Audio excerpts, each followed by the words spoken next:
ഞാനിതാ എൻ്റെ നാഥന്റെ സന്നിധിയിലേക്ക് യാത്രയാകുന്നു.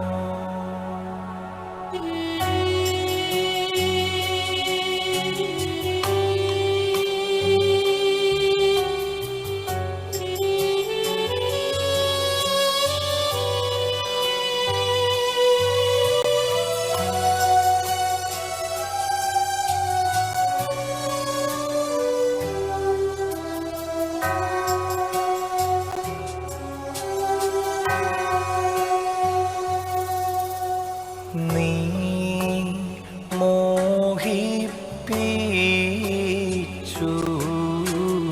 ദ്രവ്യവിഭൂഷകളാലെന്നെ.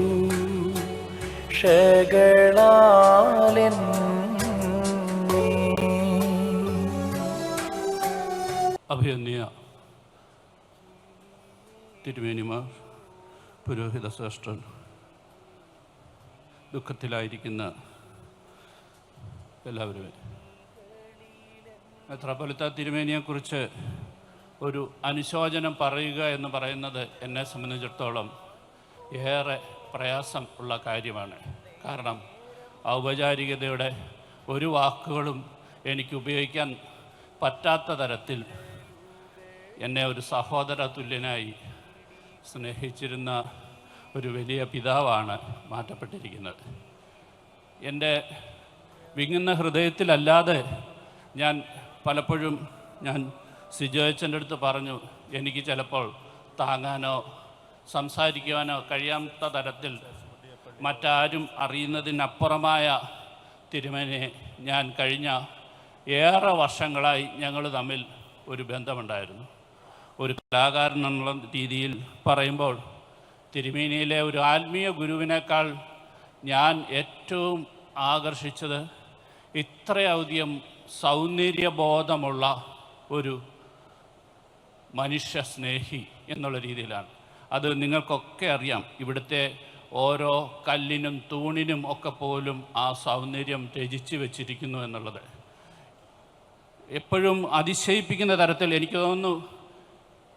ആടുജീവിതം എന്ന എൻ്റെ സിനിമയെക്കുറിച്ച് ഒരു മെത്രാപ്പൊലീത്ത പ്രാർത്ഥിച്ചിട്ടുണ്ടെങ്കിൽ അത് ഈ തിരുമേനിയാണെന്ന് എനിക്ക് പറയാൻ കഴിയും. കാരണം ഞാൻ ഈ സഭയിലുള്ള ആളല്ല, പക്ഷേ ഞാൻ ഈ സിനിമയുമായി ബന്ധപ്പെട്ട് കഴിഞ്ഞ 10 വർഷങ്ങൾക്കാലം ഞാൻ കടന്നുപോയ ഓരോ വിഷമഘട്ടത്തിലും എന്നെ ചേർത്ത് പിടിച്ച്, എന്നെ കാണുമ്പോൾ ഒന്ന് ഹഗ് ചെയ്യാതെ ഒരിക്കൽ പോലും എന്നെ പറഞ്ഞു വിട്ടിരുന്നില്ല.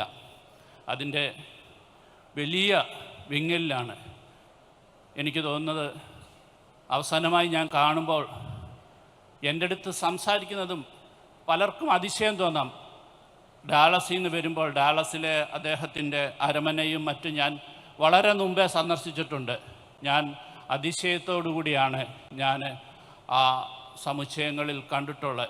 എൻ്റെ നാട്ടിൽ നിന്ന്, എൻ്റെ കൊച്ചു തിരുവല്ലയിൽ നിന്ന് ഇത്രയധികം ഉയർത്തപ്പെട്ട അദ്ദേഹത്തിനോടുള്ള ഒരു സ്നേഹവും ബഹുമാനവും ഒക്കെ ഞാൻ ഓർക്കുകയാണ്.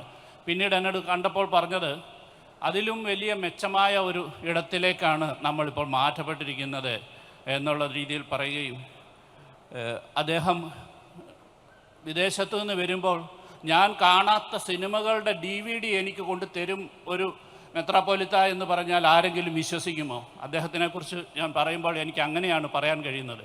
അവസാനമായി ഞങ്ങൾ കാണുമ്പോൾ പോലും ക്രിസ്തുവിൻ്റെ ദർശനങ്ങളെക്കുറിച്ചുള്ള പുതിയ ചിന്തകൾ ഉണർത്തുന്ന ഒരു സിനിമയുടെ സങ്കല്പം വരെ അദ്ദേഹവുമായി ഞാൻ ഏതാണ്ട് 1 മണിക്കൂർ സംസാരിച്ചു ഈ അരമനയിൽ വെച്ച് എന്ന് പറയുന്ന തരത്തിലുള്ള ഒരു വലിയൊരു കലാകാരനെ, ഒരു വലിയൊരു ആത്മീയ ഗുരുവിനെയാണ് നമുക്ക് നഷ്ടപ്പെട്ടിട്ടുള്ളത്.